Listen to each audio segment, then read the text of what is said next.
It's 10 p.m. Do you know where your children are? Happy New Year, everybody. Happy New Year's Eve. Happy 2026. I don't know about you, but I think it's about time we take a step away from 2025. This is a year I don't particularly want to remember, and I feel like if I look back on, I'll only remember for not so great things. But hey, we still have the power to see it for the good things that happened, because there were a lot of those things. We got a good Avatar movie. We got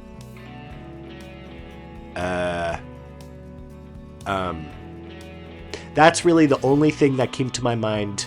We got the Switch 2. We got a new Donkey Kong game. There we go. Hey, there we go. Some good things did happen this year. Well, for those of you who are just joining, welcome. You are currently listening to Uncommon Christmas on Coffee Nick's Movie Picks.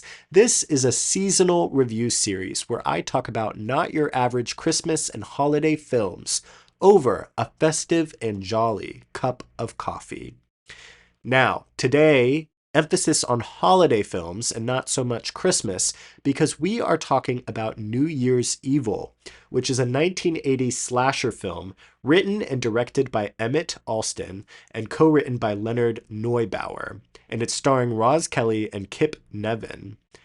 A New Year's movie. We don't get that often, so I'm excited to talk about this. And not only is it a New Year's movie, but it's an uncommon New Year's movie. Not that I think there is a common New Year's movie. What would that be? I don't know.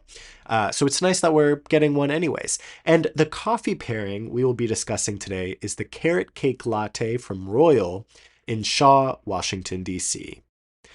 Everyone, I don't know if you can hear it in my voice, but I am sick with a cold, which really sucks. I am grateful, though, that it held off until after Christmas. So that happened.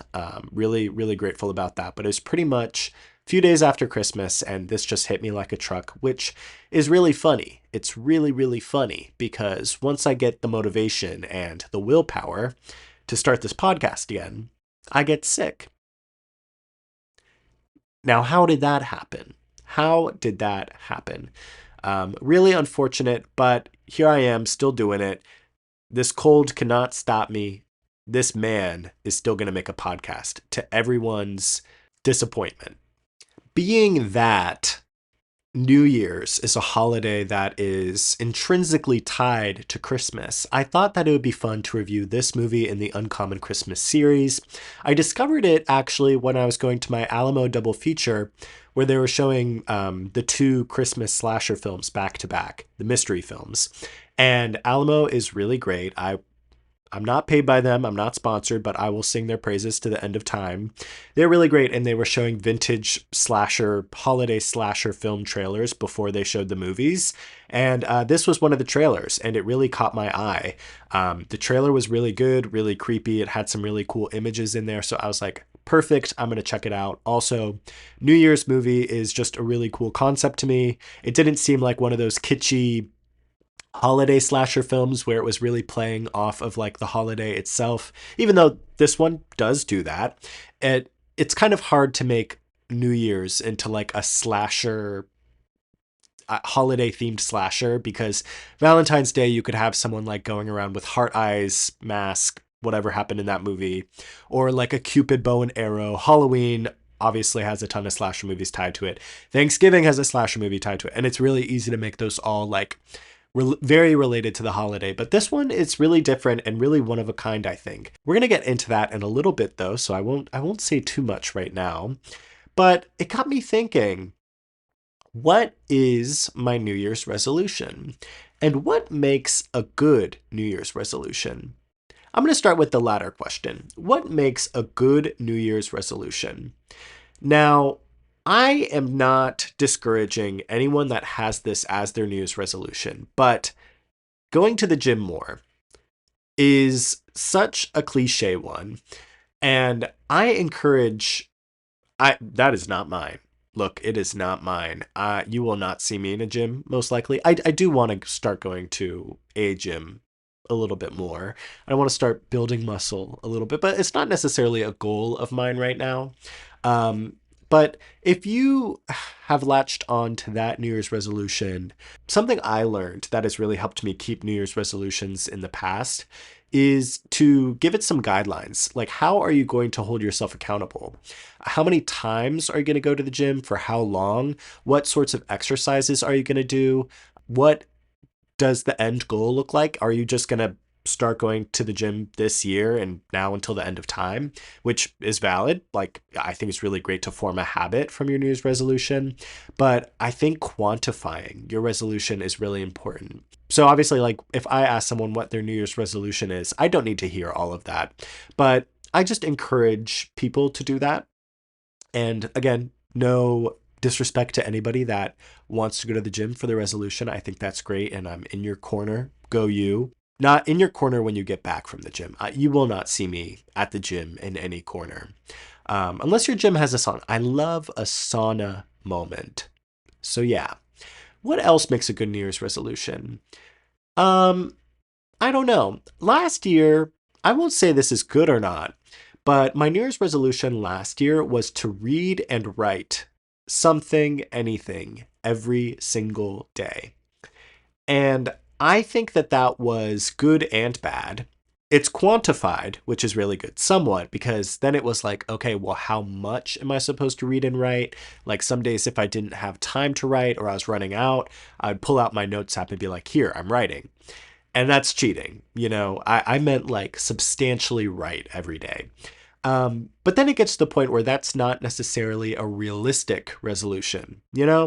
I just don't have the it. Some days you just don't have the time to read a chapter of a book or to write a little paragraph. Some days I felt like I didn't have anything to write about. And it got to the point where I actually learned a lesson from my resolution where it was, I don't feel compelled to write. So thus, I don't think anything I write is necessarily worthwhile. I don't know if that's true, but I did feel that way.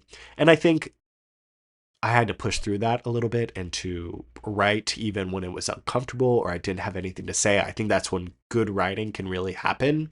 But as just like a daily New Year's resolution, it didn't work out too much. Now, with all of the criteria I just said, I think my New Year's resolution this year is like not at all thought out and not good, but I really want to have a morning and nighttime routine. I don't know what that means. I don't know what that means. What I want it to be is that in the morning, I wake up and I'm able to get out of bed right away, especially with the holiday work schedule I have, being remote like a few days a week and then being off the rest of the week. I've just been sleeping in every single day. I haven't had to really worry about getting up unless I'm working that day. I have to like get on my laptop and everything. But I just it's bad. It's bad, like how much I lounge in bed, staring at my phone. Reels is the first thing I look at in the day, which is not good. And then, like, when I do get up, it's kind of like I've already wasted so much time. I just need to hit the ground running and make breakfast or start getting dressed right away, ASAP, ASAP.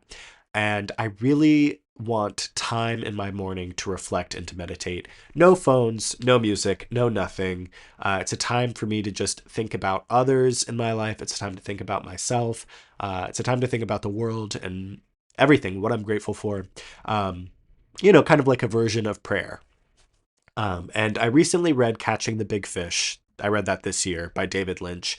Sings the praises of transcendental meditation, which was name dropped in this movie, which I thought was funny. But I really want to get into that and incorporate that into my everyday, even if it's just a small little meditation in the morning. That would be really cool. I just want to have a routine. So maybe I need to write it down and to really distinguish like how to do that. But it's so hard because I can't really routine getting out of bed unless I can. I don't know. And then I want to have a nighttime routine. I want to have a winding down time. And I do that with TV shows. So it's not like I don't want any screens at night like I do in the morning. It's like I want to have a nighttime routine where it's really self-care focused and everything. And I don't know, I just do something to treat myself that's new. Or maybe I do a craft or I draw a little bit or write a little bit. Yeah, so if you are someone who is really good with morning and nighttime routines, or you are really good about setting guidelines, making a good resolution, please let me know. Let me know how I can turn that into like a really solid, realistic New Year's resolution. Or if you're someone whose goal is to just go to the gym and you don't really have anything other than that, but you're proud about it, tell me why you're proud about it. I would love to hear. Like I said, I'm not going to the gym, so you're already doing better than I am. And I think my resolution is really not thought out and not that great. So we'll see if it sticks. Maybe I'll just go back to my old resolution and try to read and write more and be a little less harsh on myself about it. But I'm also happy where I am. I just think I need to be more grounded in my day to day because sometimes I feel like I'm just stumbling through, which is normal. But I would like to feel more grounded, more present, more in control of my day. So that is what I have planned. But really, if you make a resolution, good on you. Good on you. You're already doing more than I would say most people are. So I pulled that number out of my butt.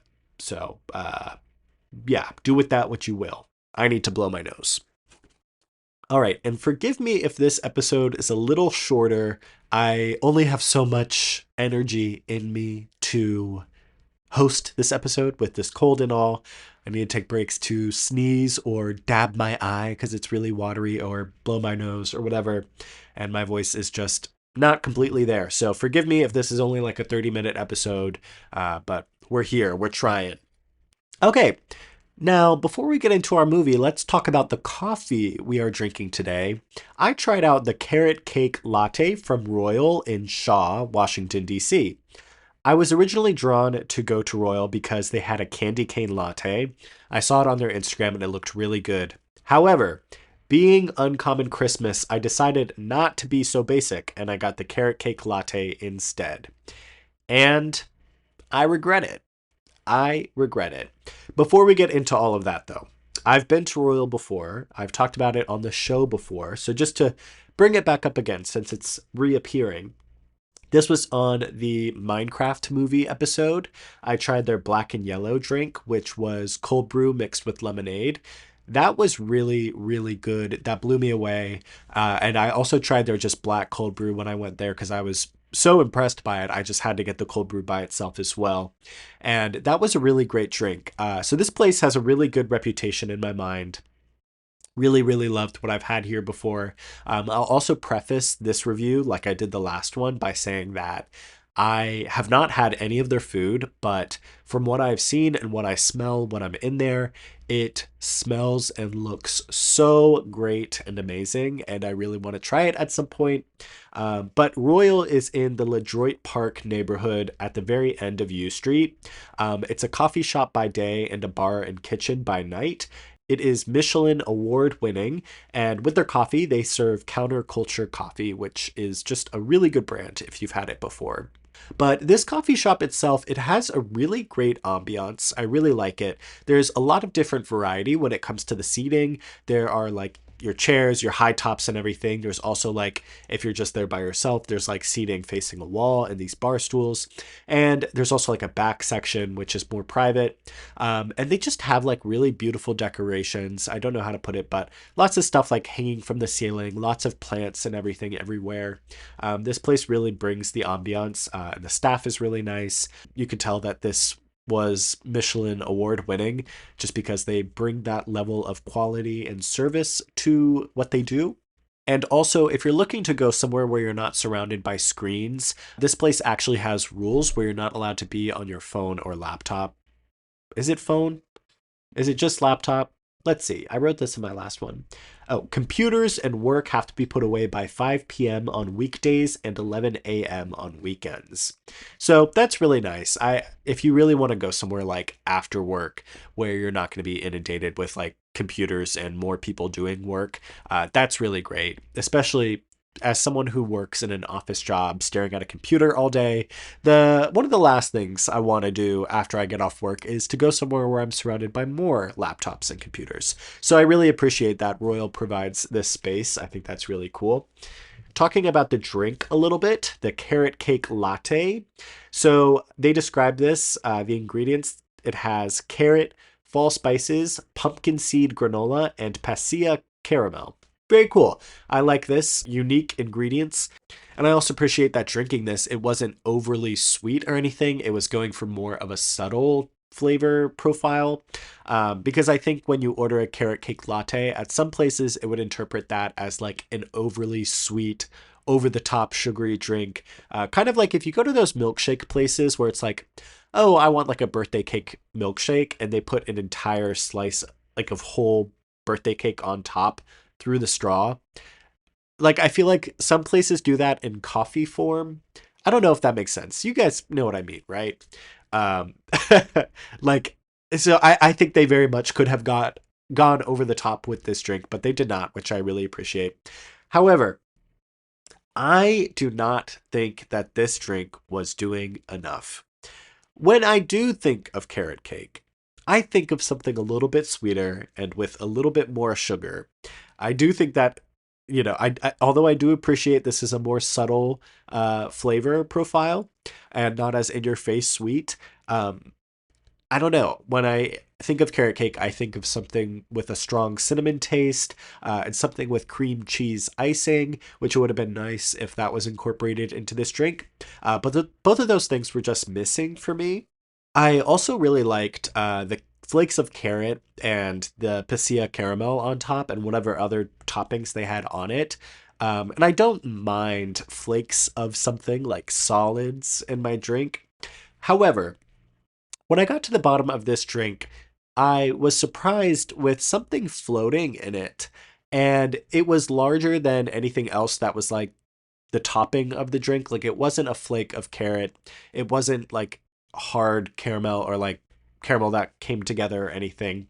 It's something that I can only describe as a chickpea in size and consistency. It was kind of hard, not hard, but it definitely was a thing. And it was floating at the bottom, not where the rest of the topping was.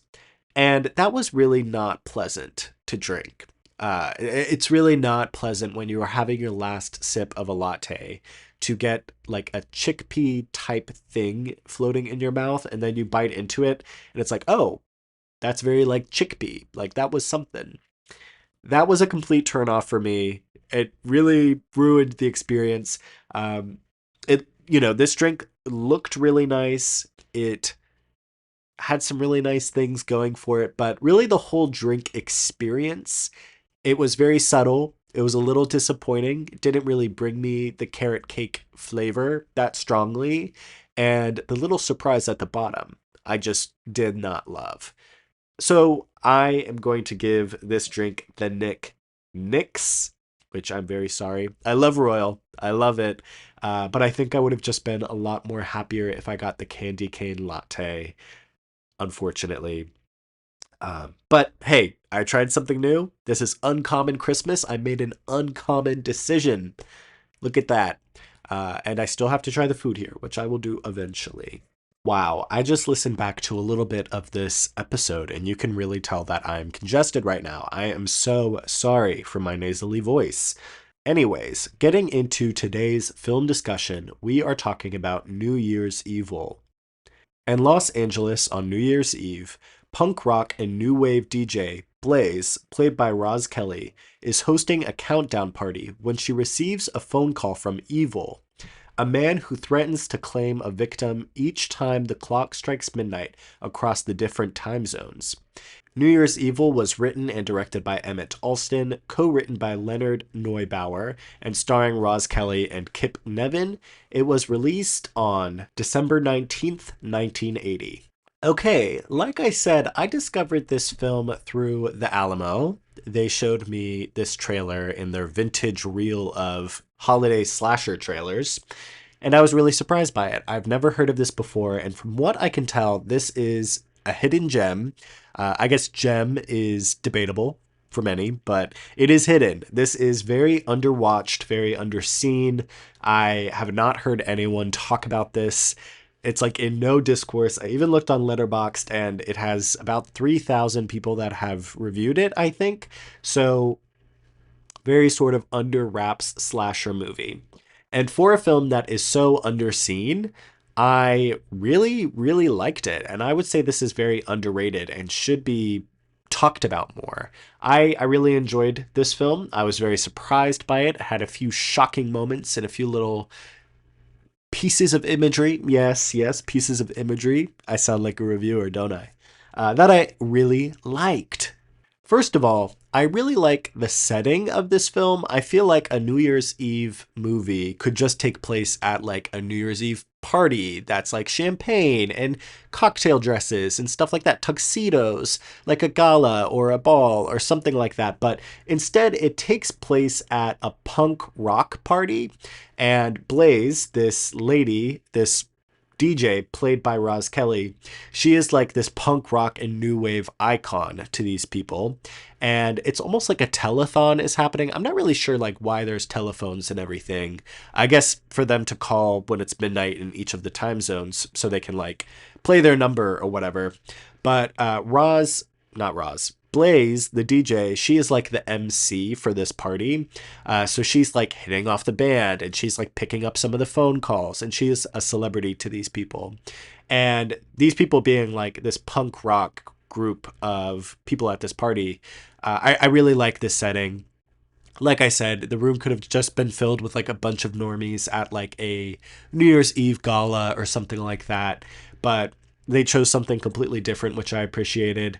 And then, of course, when the phone calls from this murderer start coming in, the police show up. So the police have to start working with this punk rock celebrity and all of these punk rockers at this party, which is, as you know, they don't mix well. So it's really interesting to see like these two groups kind of intermingle and work together, and the police trying to protect like, or doing a really bad job at protecting, but trying to protect, I guess, nonetheless, this group of people who hate them and are very anti-cops. So yeah, I really like that mix. I like this setting. I also like that this film just shows you everything and doesn't tell you anything. When we start the film, it really very quickly gets into it. There's no exposition, there's no build up, everything. We're introduced to all of these ideas right away. The first kill happens within like the first 5 minutes, I want to say. And we're also introduced to a really interesting character, which is Grant Kramer, who plays Derek Sullivan. This is Blaze's son. And we see a really interesting dynamic between Blaze and her son.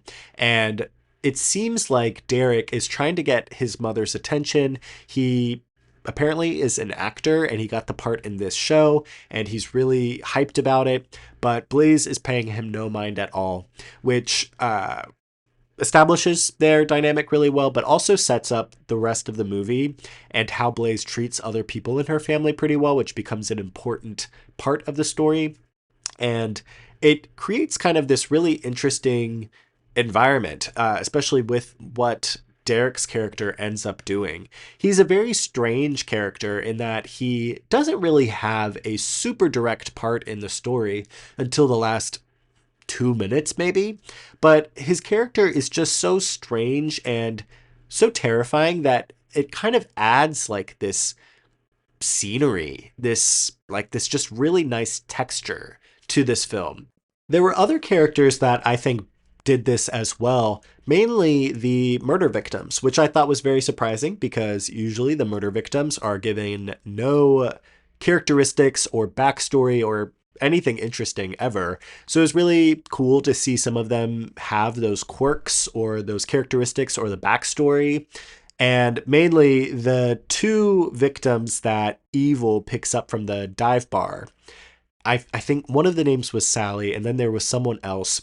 They were just really odd, and this was the girl that talked about transcendental meditation, and she was just like, oh yeah, me and her were doing transcendental meditation and it just works wonders and it's amazing like how you feel connected to everybody, but like that doesn't matter if you don't have a guy to be with on New Year's Eve, blah blah blah blah, like laughing up a storm in the car while this guy's about to kill them.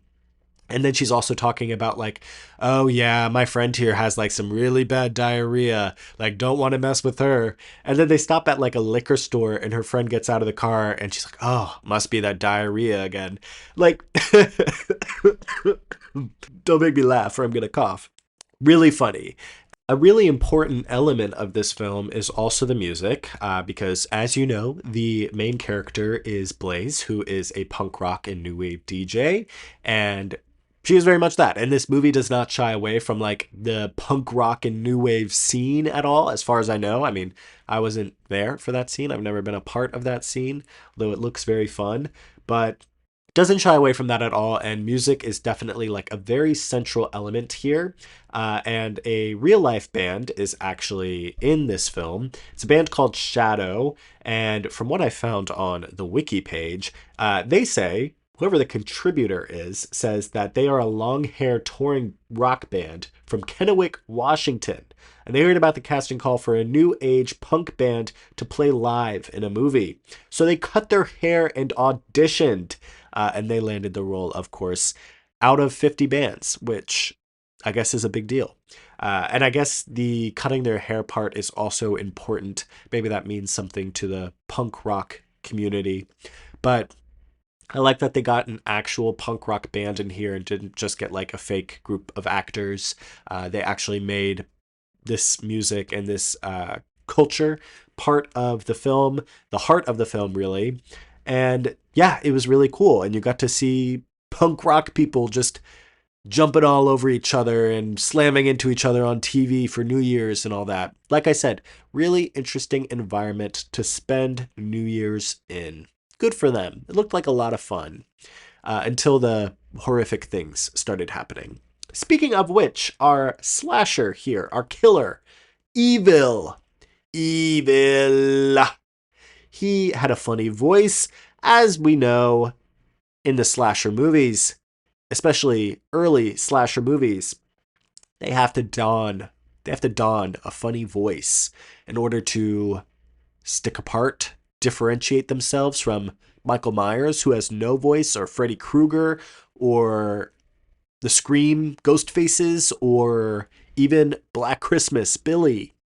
They have to get a little funny voice. And Mr. Evil here absolutely did that.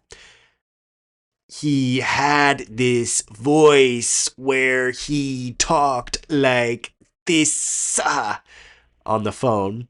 Just drew everything out a lot, enunciated, and like evil. And you can see the actor like putting his tongue up against the roof of his mouth like to flick out the sound. I liked it. Sue me. I liked it. And he used a voice modifier too. It was creepy. I liked it. He went around to the different telephone booths and called in to threaten Blaze and whatnot. Yeah, it was fine. It worked. I think he was pretty scary. He had his moments. There was one scene in particular where he was hiding in a dumpster and like flicked on a lighter, and you could see him. He always left his victims in a very gruesome manner, which was disturbing. The nurse that he killed was in a closet, and there was this really horrifying shot of like the closet light swinging back and forth, which I liked. I mean, I liked the composition of the shot and how terrifying it was. I didn't like what was in it, of course. And there was another moment where he suffocated a Sally, the transcendental meditation girl, with a bag of weed, which was very shocking. And Sally was great. I liked Sally. That was also a great actress. She had this like very expressive, suffocating face. So yeah. However, when it got to the final moments of the film and Roz Kelly, who played Blaze, was the final girl, I guess, I don't think she acted out horror very well. When she was in distress, literally, spoiler alert, this is a minor spoiler alert, there will be major ones later. Minor spoiler alert, when she was being dragged up the elevator shaft by the elevator, saw her friend's decapitated head, and then the elevator got sent back down, I was not convinced she was in distress. I do not think that she illustrated or depicted horror all that effectively. Although I think this killer was pretty interesting and done pretty well, I will say that things did get a bit Clown Town towards the end of the film. This killer was, for those who have watched Twin Peaks, very Wyndham Earl, very much in the horse costume, fake mustache, the fake wig, and then the police officer costume, and then the priest costume, and then like the rental costume shop hates to see this man coming. The gag shop, the prank shop with the fake puke and the stick of gum cockroach trick, they hate to see him coming. The Cracker Barrel gift shop, they hate him. It was very Clown Town. We saw him throughout multiple costumes. I think the first kill he did, yeah, he was in a costume for that too. He was in the nurse costume. And then after that, he put no costume, but he put on a fake mustache, which, by the way, looked incredibly fake. And then after that, he put on the priest costume, which I don't think served any real purpose for his killing endeavors, other than he got out of a car at one point and said, "God bless your soul," because he was hitchhiking or something. And then he got to the concert venue. Am I missing a costume? No. And then he put on this tracksuit and everything, and he was wearing this big fake mask. So very corny, but I kind of loved it. Like I said, there was already sort of some campy elements in this movie about Sally's friend's diarrhea and transcendental meditation. So I think a fake mustache and priest costume fit right in. I also appreciated that the killer's plans got messed up, which is maybe why the priest costume did not pay off. But he got into an accident in his murdering spree, and he had to adjust to a change of plans. So I think it's really interesting to see like the villain, to see him have to adapt and change to different circumstances. And it wasn't like he almost got caught or anything. He just got into like a car accident. And it's kind of like, where do you go from there? And then like a biker gang was chasing after him and everything. So I think that's interesting, especially in an era of like in slasher movies when all of your killers are just like perfect, pinpoint, precise, like they don't make any mistakes and they never die. It's really interesting to see one that's a human and that gets into accidents, just like very human accidents, and you have to see them adapt to that and adapt their plan. Just makes this more interesting, I think, which made for an entertaining movie. Oh, and I forgot a costume. He dressed up as a cop as well, of course. And just a very corny scene as well, where, of course, the concert venue, the party got blocked off, nobody in or out. And he went to a back, like, parking garage or something. And he saw that the entrance was being guarded, and he was just like, "Hey, I think there's a drunk over here." And the cop heard him and walked over, which I don't think would happen, but the cop did do that. And I thought this killer, evil, I thought he would just, like, the cop would walk away from the door over to where he was, and he would walk the other way and just go through the door. But instead, he knocked out that cop with a brick and then changed outfits. I don't know where he put the priest costume, but he changed outfits into the cop costume and went inside. So he put on the cop costume just to walk in. And then when you find out why he goes in there and like what he does in there, he changes again. He changes into the tracksuit. So I don't really know where he got the tracksuit. I don't know where he put the priest costume. I don't know why he had to go into the cop costume. It was just very corny, and I loved every minute of it. It was a lot of fun. And getting into the major twist here, which if you don't want to hear it, I suggest don't hear it. If you haven't seen this movie before, I suggest skipping over this because I had no idea there even was a major twist in this film, but I was very shocked to learn there was. So skip over like 2 minutes if you don't want to hear it. 3, 2, 1. So at the very beginning of the film, Blaze is like, "Oh, where is my husband? Why can't he be here with me on New Year's Eve?" And someone says, "Oh, he's off in Palm Springs, like already partying. He doesn't care." So we just think her husband is absent and away the whole time. And then we see this killer in the background doing all of this stuff.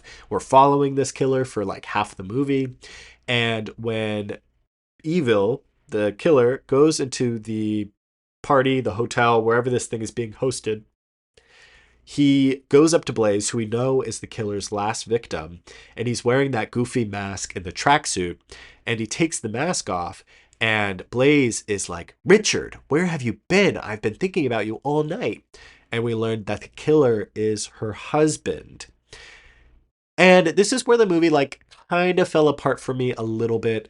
Um, I was gonna say in this review, like I was thinking while I was watching this movie, I was like, oh, I really appreciate when the killer, the villain, is just someone we don't know. Like I don't like this pressure in slasher movies to always tie the killer into the main narrative in some way. Like I kind of like the idea of the killer just being kind of a rando, nobody, because that's normally how it is, I think. So I really was fine with that, but I also really liked this twist. I thought it was really cool. I didn't see it coming. Maybe I'm sick and stupid, but I didn't see it coming. I gasped. I was shocked. But I did realize how that puts the movie at a disadvantage in some ways. Like I said earlier, I really liked how this movie was very show, don't tell. There was really no exposition or lead up in this movie. It didn't try to explain these dynamics. It was just showing you right away. But if the killer is going to be someone who is directly related to our main character, our final girl, I think I would like to know a little bit more about him and their relationship so that his actions make more sense. When we get to his motivations, right before he launches her up in an elevator shaft and terrorizes her, he says all this stuff about how she castrated him and how much he hates women and that women are the worst, and he's ruined her life, or she's ruined his life, and she's ruined his son's life, and his son hates her as well, and there was this whole plot and she ruined it, and how he wants to kill her. He's been dreaming of this moment. He's basically just like a misogynist, hates women, and all that. And this is when I kind of, if they're going to explain anything, I kind of want them to explain a little bit more, because that feels a bit out of place. The motivation now feels more shallow. I almost wish there was no motivation, because this relationship is not at all explored or depicted in any way. All we know from the very beginning is, oh, my husband's out in Palm Springs. He's partying. He doesn't care about the show I'm doing. So when he shows up and is like, I hate women, you ruined my life, blah, blah, blah, it's like, oh, I don't know what you're talking about. So it kind of is very see-through in this story. I mean, we've seen Blaze being very self-centered and like not caring about her son at all. We know she's like not really a great person. And I don't know what he's. Does he mean like literally castrated? I don't know. But all of this to say, the twist is shocking and it's clever and everything, but it just shallowed out the movie a bit more and it put the movie at a disadvantage. But it also did lead to a satisfying ending, I think, where the evil, the husband, he doesn't get to make his final kill at midnight LA time, so he jumps off a building and dies, and the son finds him, takes his mask, and then Blaze is being evac'd. Is evac only for helicopters or is it for ambulances too? I don't know. She's being medically evacuated by an ambulance. And we see it zooms to the front of the ambulance and it's the son, Derek, driving it in the mask. And as they're pulling away, the radio comes on and it says, oh, it's midnight. It's New Year's in Hawaii. So a nice little cute ending that ties everything together. And I love, this is the point in the movie, in any slasher movie, where I feel like it could keep going for another 20 minutes or so, but it doesn't. And I really like that. Especially, yeah, these slasher movies, they always find that final act where they go a little bit too far sometimes, which I love about them, but I do get a little tired of that. So I appreciate that the credits just started rolling right after that. All in all, I really enjoyed this movie. I really like that it was a uncommon holiday film. It was a New Year's film, slasher film, with punk rock music at its core that I've never heard of. And that was really fun to watch. It had a little twist in there. Like I said, the music was bumping. It was funny. It had some little funny moments. Definitely a good one to watch with some friends. just a good little slasher movie. Even though it kind of fell apart towards the end, I think altogether this was really great and it was a fun time. Definitely something I will return to in the future. And I'm glad I discovered this and got to talk about it here on Uncommon Christmas. I'm going to give New Year's Evil the Nick pick. Okay, everyone. Like I said, I got a little sick. I have this cold, so I'm off schedule with Uncommon Christmas. Originally, I was planning on this being the final part in the series, but I had to change things around. And of course, I want this to release on New Year's Eve. So this is now second in the lineup. And there still will be a third movie. It will be a Christmas, sort of uncommon Christmas movie, of course. And that will be coming out the first week of January, somewhere between New Year's and like that early first week. We'll see when I can get it done. So it'll be an off-schedule Christmas movie. And then our Uncommon Christmas series, the second edition, will be a wrap. And exciting news, there is a new series right around the corner. So get ready for that. And there will be a special co-host on that series. I'm very, very excited about that. It will be a big change of pace from like the David Lynch and the Christmas holiday slasher movies I have been doing. These movies will be very different. So if you don't like these, trust something is coming. And I can't wait to share more with you. Okay, have a happy New Year's. I hope your 2026 goes off to a great start. You leave behind the ugliness of 2025 in 2025, and you stick to that New Year's resolution. You go to the gym, you write a little bit, you read, you do meditation, you stop getting diarrhea, you don't die in an elevator shaft, whatever the kids do these days, whatever those punk rockers are doing. Yeah. Okay. Goodbye, everyone.